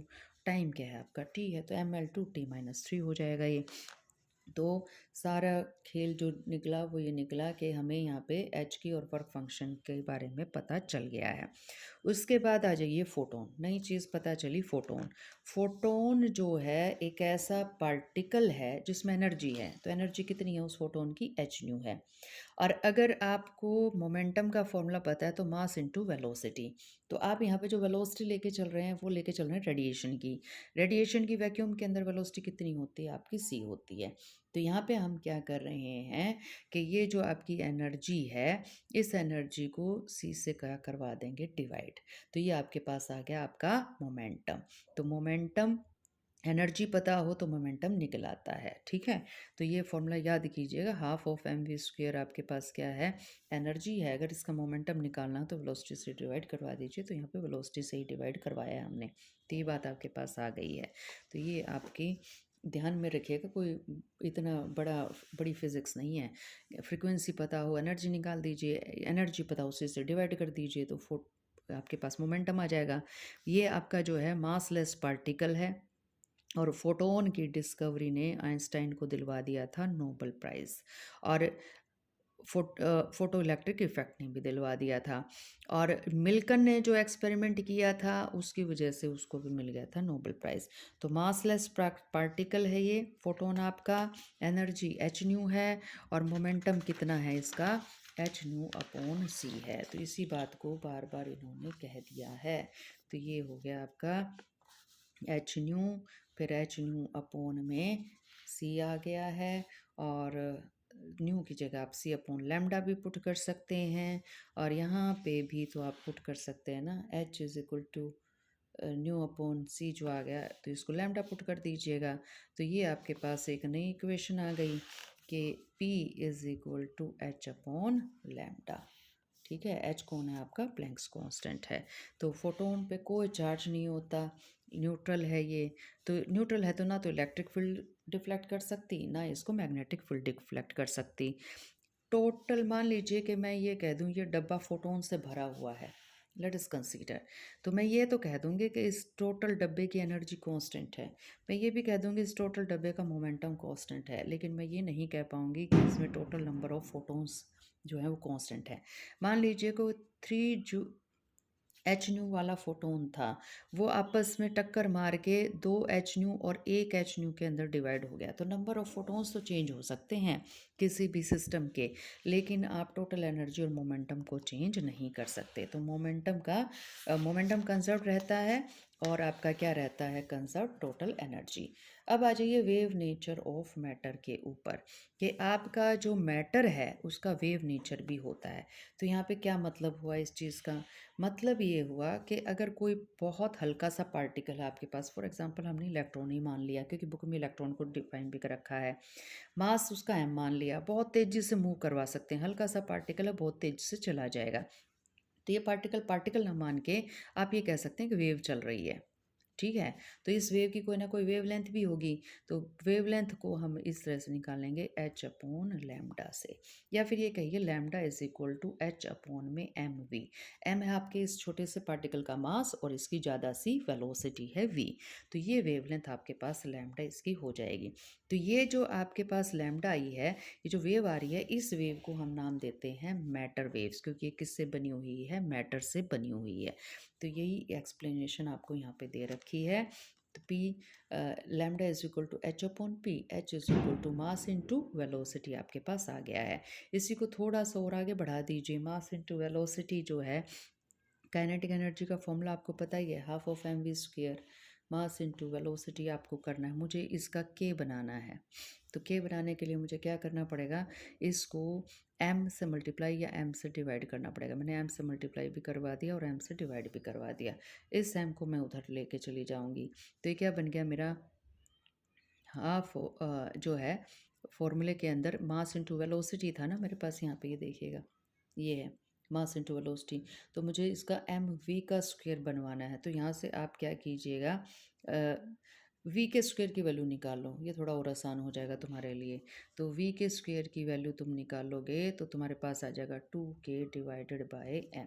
तो इस तरह से आप वी स्क्वायर की जगह 2k/m रख सकते हैं। तो फॉर्मूले में ज़रूरी नहीं है कि मास इंटू वेलोसिटी दे रखा हो, ये भी हो सकता है कि पार्टिकल की काइनेटिक एनर्जी दे रखी हो। तो पार्टिकल की काइनेटिक एनर्जी दे रखी है तो आप इसको 2m k से अंडर रूट में लेकर चले जाइएगा। अब ये भी ज़रूरी नहीं है कि काइनेटिक एनर्जी दे रखी हो, ये दे रखा हो कि वोल्टेज से प्रोड्यूस किया था तुमने तो इलेक्ट्रॉन, क्योंकि फोटो इलेक्ट्रिक इफेक्ट में हमने वोल्टेज से प्रोड्यूस कर रखा है। तो के की जगह क्या पुट कर दीजिएगा, क्यू इंटू वी पुट कर दीजिएगा, क्योंकि हमें पता है वर्क इज इक्वल टू किसके बराबर था, क्यू इंटू वी के बराबर था, और का यही आपके पास एनर्जी भी तो है। तो ये फॉर्मूला तो ऑलरेडी आप डिस्कस कर चुके हैं। तो देखिए एक ही फॉर्मूले में से कई फॉर्मूले निकल आते हैं। तो ये आपके पास आ गया है। तो इसी को बार बार रिवाइज करवा रखा है, P is equal to H nu upon C, H upon P upon में लैम्डा आपके पास आ गया है। तो अब आप ये काम भी कह सकते हैं कि जी कोई भी चीज़ जो चल रही है वो वेव हो गई। तो आपके हिसाब से तो एक ट्रक चल रहा है और ट्रक ना दिखाई दे रहा जी हमें, तो अब वेव दिखाई दे रही है। तो ऐसा तो कभी हुआ ही नहीं कि ट्रक गायब हो गया हो। तो यहाँ पे इसको आप कुछ इस तरह से समझ सकते हैं। मान लो मैं 0.112 kg की कोई बॉडी ले रही हूँ, आप ये देख रहे हैं बहुत छोटी बॉडी है, कोई बड़ा ट्रक नहीं ले रखा मैंने, और मैंने इसकी स्पीड कितनी ले रखी है, 20 मीटर पर सेकेंड। ये तो बहुत ही कम स्पीड है। तो ये आपके पास ही हो गया। मोमेंटम निकालोगे ये आ जाएगा, तो पी की वैल्यू तो आपके पास ये आ गई, और लैम्डा निकालना है, वेव के अंदर कन्वर्ट करवाना था ना आपने, तो करवाएंगे। तो आप वेव की वैल्यू देख रहे हैं कितनी आ रही है, 10⁻⁻34 मीटर। ये आपका अभी तो, अब ट्रक तो हमने चलाया भी नहीं है, हम तो 0.112 kg का ट्रक चला रहे हैं। तो 0.112 kg का तो ट्रक नहीं होता। आप छोट इतना हल्की सी कोई चीज़ चला रहे हो और -34 जूल सेकेंड, कितना क्रस्ट बनेगा और कितना ट्रफ बनेगा तुम्हें दिखाई भी नहीं देगा। तो इसी वजह से जितनी भी हैवी ऑब्जेक्ट्स हैं या जो भी स्लो स्पीड से चल रही हैं, उनके साथ चलती हुई वेव, उनको हम वेव के अंदर कन्वर्ट इस वजह से नहीं करवा पाते। तो दैट इज़ द रीज़न। तो यहाँ पे मेंशन भी है, our daily life do not show wave like properties. तो ये मत समझिए कि मम्मी चल रही है पापा चल रहे हैं तो अरे ये मम्मी पापा क्यों चल रहे हैं, वेव क्यों नहीं चल रही। तो वेव तो चल रही है, इतनी हल्की वेव चल रही है, वो तुम्हें दिखाई नहीं दे रही। तो ये चीज़ हम ऑलरेडी देख चुके हैं कि kinetic energy half M V square, तो पी स्क्वेयर अपॉन में 2m, पी स्क्वेयर का मतलब है ऊपर एम स्क्वेयर वी स्क्वेयर। तो ये हो गया, पी की जगह तुमने क्या पुट कर दिया, 2m को इधर मल्टीप्लाई करके ले जाओ, पी की वैल्यू आ गई, के की जगह ई इंटू वी पुट कर दिया। तो ये फार्मूला बड़ा इंपॉर्टेंट फार्मूला है, ये ध्यान रखिएगा। तो स्टार्टिंग देखिए एच अपॉन पी से की है, बेसिक से की है। अब P की जगह तुमने 2m k ये पुट कर दिया, और K की जगह E इंटू वी पुट कर दिया। तो कहने का मतलब ये है एक इलेक्ट्रॉन वी वोल्टेज से तुमने निकाला और उस इलेक्ट्रॉन का मास m था, तो ये बताओ कि वो इलेक्ट्रॉन की वेवलेंथ क्या होगी। अब वो वेव बन गया है तो वेवलेंथ आपके पास ये आ जाएगी। ये कहाँ से आ गया 1.2227। वेरिएबल सिर्फ यहाँ इस इक्वेशन में देखिए सिर्फ वोल्टेज है। वी को वेरी कर सकते हो ना, तो m को वेरी कर सकते, ना इलेक्ट्रॉन को कर सकते, ना h को कर सकते। इन सभी कांस्टेंट की वैल्यू पुट करोगे तो ये आ जाएगा। और रिजल्ट किस में आ रहा है, नैनोमीटर में आ रहा है। नैनो का मतलब है 10⁻⁻⁹ तो ये आपके पास आ जाएगा। तो ये आपके पास वेव नेचर ऑफ इलेक्ट्रॉन हो गया। अब मज़ेदार बात देखिए, अब बात बढ़ चली है तो दूर तक जाएगी। इलेक्ट्रॉन है आपका, ये इलेक्ट्रॉन आपके पास है। इलेक्ट्रॉन निकाल भी दिया आपने। आप ये कह सकते हैं इलेक्ट्रॉन यहाँ यहाँ यहाँ यहाँ यहाँ यहाँ हो सकता है। आप ये कह सकते हैं यहाँ हो सकता है। आप ये बताते हैं कि इलेक्ट्रॉन की यहाँ होने की प्रोबेबिलिटी कितनी है, 50% है। आप ये कहते हैं यहाँ पे इलेक्ट्रॉन होने की प्रोबेबिलिटी 20% है। आप कभी भी एग्जैक्ट पोजीशन इलेक्ट्रॉन की बता ही नहीं पाते, क्योंकि इलेक्ट्रॉन जो है फास्टली मूवेबल है और इलेक्ट्रॉन को महसूस किया जाता है। तो ये हो गया।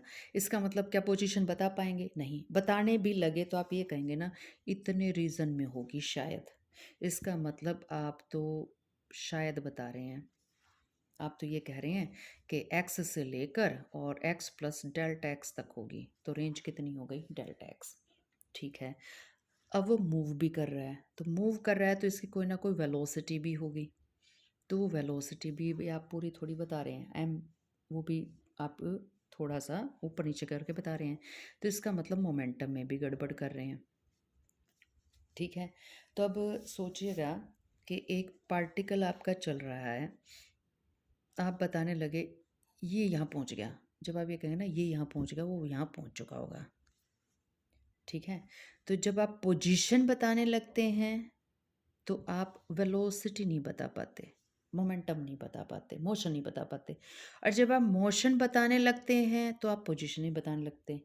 तो इसमें यहाँ पे हमारे पास एक नया जो है प्रिंसिपल आ जाता है, इसको हम कहते हैं अनसर्टेनिटी प्रिंसिपल। और ये किसने दिया था, हेजनबर्ग ने दिया था, हेजनबर्ग्स अनसर्टेनिटी प्रिंसिपल। ये क्या कह रहा है, ये कह रहा है मूविंग ऑब्जेक्ट्स आपके पास कोई भी हों, उनकी पोजीशन और उनके मोमेंटम में हमेशा ही कुछ ना कुछ एरर होगा ही होगा। और इन दोनों एरर्स को जब आप मल्टीप्लाई करेंगे तो वो एच क्रॉस के बराबर आएगा। एच क्रॉस का मतलब है एच अपॉन में 2 पाई। एच कौन है आपका, प्लैंक्स कांस्टेंट है, 6.6 इंटू 10⁻⁻34 जूल सेकेंड। तो ये आपके पास यहाँ पे जो है बता दिया गया है। अब ये कह दें आप कि मुझे तो बिल्कुल पता नहीं चल रहा पोजीशन का, बिल्कुल गड़बड़ है पोजीशन की, दुनिया जहान की पोजीशंस आ रही हैं इलेक्ट्रॉन की। तो आपने डेल्टा एक्स को इन्फिनिटी कर दिया। अगर आपने डेल्टा एक्स को इन्फिनिटी किया है और ये इक्वेशन आपने सेटिस्फाई करनी है तो डेल्टा एक्स इन्फिनिटी हो गया, तो डेल्टा पी को क्या होना पड़ेगा, ज़ीरो होना पड़ेगा। तब जाके इनका मल्टीप्लाई क्रॉस के बराबर आप बना पाएंगे। सिमिलरली आपने ये कह दिया कि डेल्टा पी ज़ीरो हो गया, डेल्टा पी ज़ीरो कर दिया। तो डेल्टा पी अगर आप ज़ीरो कर रहे हैं तो इक्वेशन को सेटिस्फाई करवाने के लिए डेल्टा एक्स क्या करना पड़ेगा आपको, इन्फिनिटी। और वाइस वर्सा भी करना पड़ सकता है कि डेल्टा पी को अगर आपने इन्फिनिटी कर दिया तो डेल्टा एक्स क्या हो जाएगा आपका, ज़ीरो हो जाएगा। तो delta X is not infinite but has some finite value. तो कुछ ना कुछ वैल्यू होंगी, तो कुछ ना कुछ वैल्यू होंगी तो आपकी क्या हो जाएंगी, मोमेंटम की भी कुछ ना कुछ वैल्यू निकलाएंगी। तब ये देखिए कि मज़ेदार बात यहाँ पे ये क्या कही जा रही है। मज़ेदार बात ये यहाँ पे यूँ कही जा रही है कि इलेक्ट्रॉन की यूँ है प्रोबेबिलिटी फाइंड होने की, ये वेव दे रहा है। इस वेव का मतलब ये है कि इलेक्ट्रॉन की यहाँ फाइंड आउट होने की प्रोबेबिलिटी सबसे ज़्यादा है। कोई मुझे कहे ना कि इलेक्ट्रॉन कहाँ होगा, मैं पट देने से उंगली यहाँ लगा दूंगी कि यहाँ होगा, क्योंकि इस यहाँ पे इस वेव की इंटेंसिटी सबसे ज़्यादा है। इंटेंसिटी कहाँ से आती है, एम्पलीट्यूड के स्क्वायर से। तो एम्पलीट्यूड ज़्यादा हो गया तो इंटेंसिटी उसका स्क्वायर करोगे तो ज़्यादा हो जाएगा। तो यहाँ पे इस तरह से हम देखते हैं।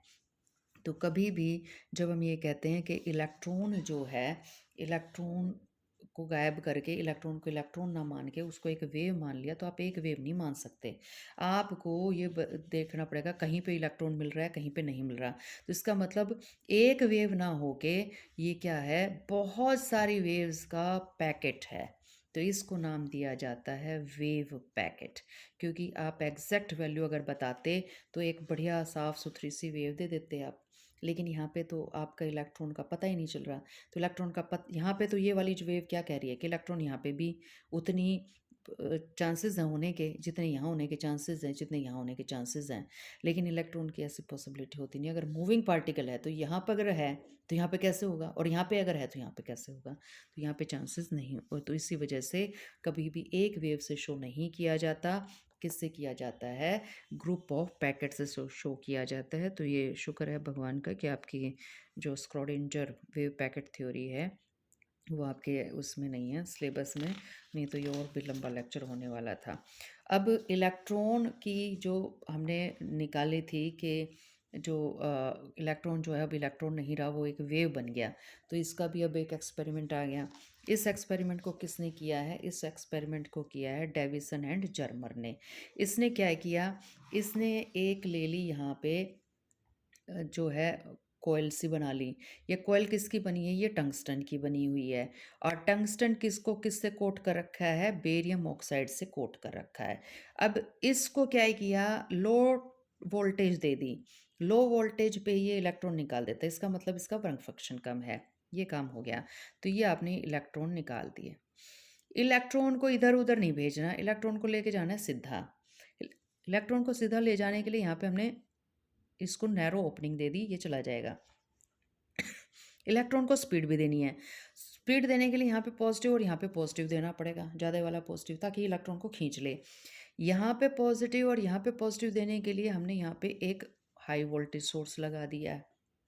तो ये हाई वोल्टेज सोर्स तो इलेक्ट्रॉन की काइनेटिक एनर्जी को बढ़ाने के लिए है, और ये लो सोर्स इलेक्ट्रॉन निकालने के लिए है। तो दो अलग अलग सोर्स है। और आप ये देख रहे हैं यहाँ पे आपने रियोस्टेट लगाया है। रियोस्टेट क्या कर रहा है? वोल्टेज को कम ज़्यादा कर सकता है। आपको स्पीड कम करवानी है, रेजिस्टेंस कम कर दीजिए। आपको स्पीड बढ़वानी है, रेजिस्टेंस ज़्यादा कर दीजिए। तो ये वाला काम आप कर सकते हैं यहाँ से। इलेक्ट्रॉन टकरवा दिया आपने निकल के ऊपर। निकल की शीट यहाँ पे आपने रख रखी थी। इलेक्ट्रॉन टक्कर मार के कोई यहाँ गया, कोई यहाँ गया, कोई यहाँ गया, कोई यहाँ गया, कोई यहाँ गया। ये गए इलेक्ट्रॉन। ये था इलेक्ट्रॉन की पाथ इंसिडेंट। और ये टक्कर मार के गया ये, तो ये एंगल हो गया इसका स्कैटरिंग एंगल। तो ये थीटा आपका स्कैटरिंग एंगल है। तो इंसिडेंट और स्कैटर्ड रे के बीच का एंगल। इलेक्ट्रॉन यहाँ आया, ये मुझे किससे पता चला? यहाँ पे मेरे पास एक मूवेबल कलेक्टर है, और इस मूवेबल कलेक्टर के साथ मैंने किसको कनेक्ट कर रखा है? गैल्वेनोमीटर को।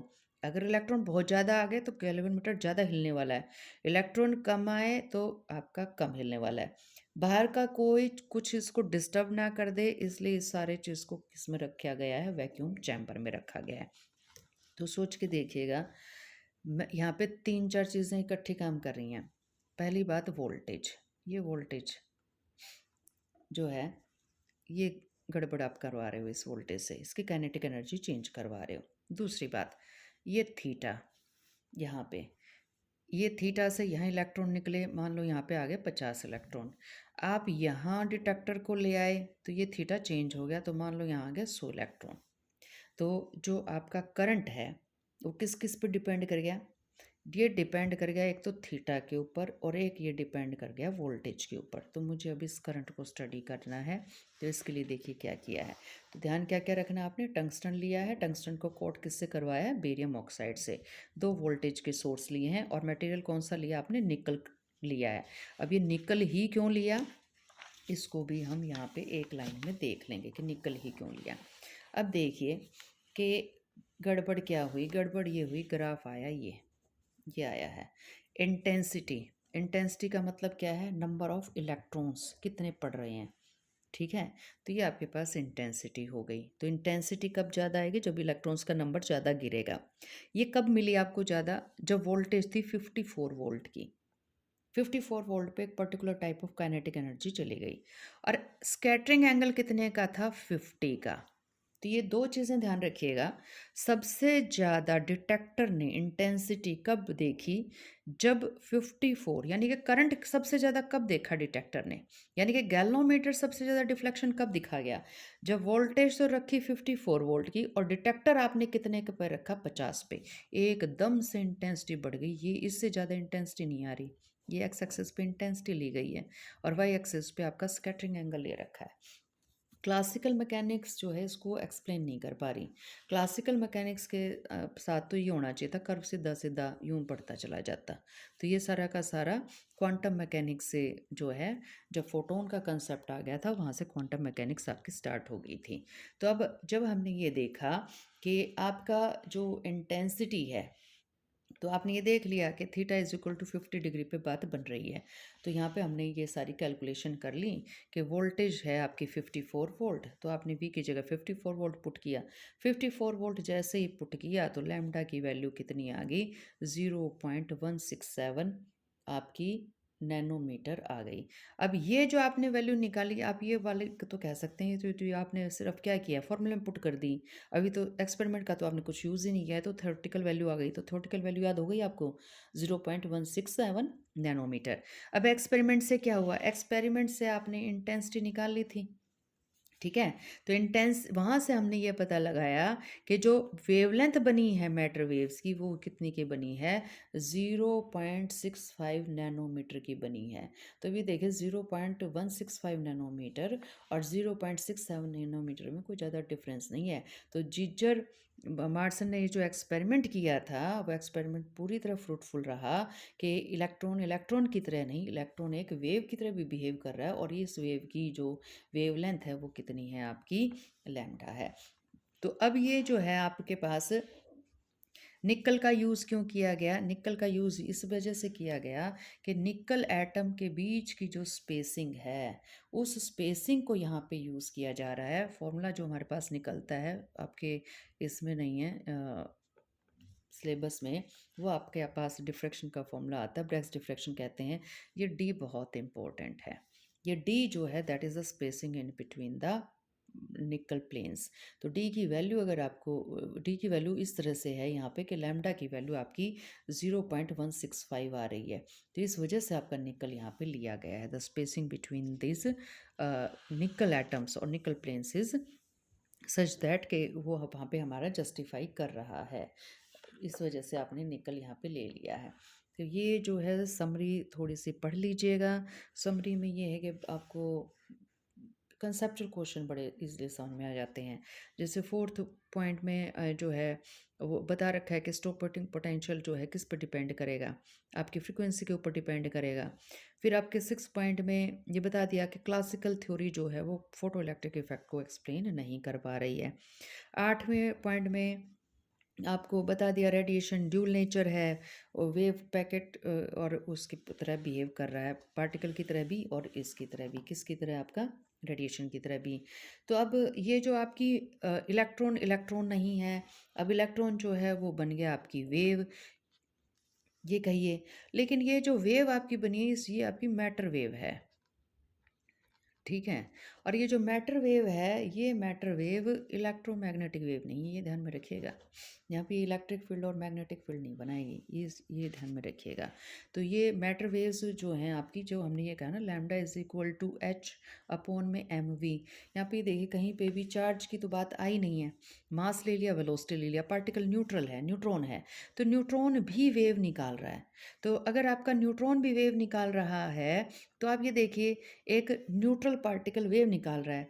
जबकि इलेक्ट्रोमैग्नेटिक वेव्स में तो आप क्या कहते हैं, एक चार्ज पार्टिकल होना चाहिए और वो चार्ज पार्टिकल एक्सेलरेटेड पार्टिकल होना चाहिए, यानी कि या तो गोल गोल घूम रहा हो या ऑसिलेट कर रहा हो। तो ये आपकी इलेक्ट्रोमैग्नेटिक वेव्स के केस में चार्ज पार्टिकल चाहिए होता है। जबकि ये है आपकी मैटर वेव के अंदर आपके न्यूट्रल पार्टिकल भी मैटर वेव निकाल सकते हैं। तो matter waves are not electromagnetic waves. तो this is all about your dual nature of radiation and matter. तो कॉमन मिस्टेक आप एक तो ग्राफ में कर सकते हैं कि आपने एक्स एक्सिस पे क्या लिया, वाई पे क्या लिया, ये ध्यान में रखिएगा। ग्राफ 3 या 4 ग्राफ हैं, 3-4 ग्राफ में से 1-2 ग्राफ तो पक्का आएगा ही आएगा और एक न्यूमेरिकल वर्क फंक्शन पे तो आपका बनेगा ही बनेगा। या फिर एक न्यूमेरिकल आपका जो है इस फ़ॉर्मूले पे भी बन सकता है। ये जो हमने लैम्ब्डा के लिए जो है हाइजेनबर्ग अनसर्टेनिटी प्रिंसिपल से या ये कहिए मैटर वेव से जो हमने निकाला है। तो ये बहुत ज़्यादा मुश्किल नहीं है, अगर आप थोड़ा-सा माइंड ओपन करके बात को समझेंगे, तो बात आपको समझ में आ जाएगी। तो थैंक यू। और जब आप डिप्रेस्ड फ़ील करें और या आपको लो फ़ील हो रहा हो, तो 2-4 मिनट के लिए इधर-उधर घूम लीजिए, थोड़ी बहुत चॉकलेट खा लीजिए।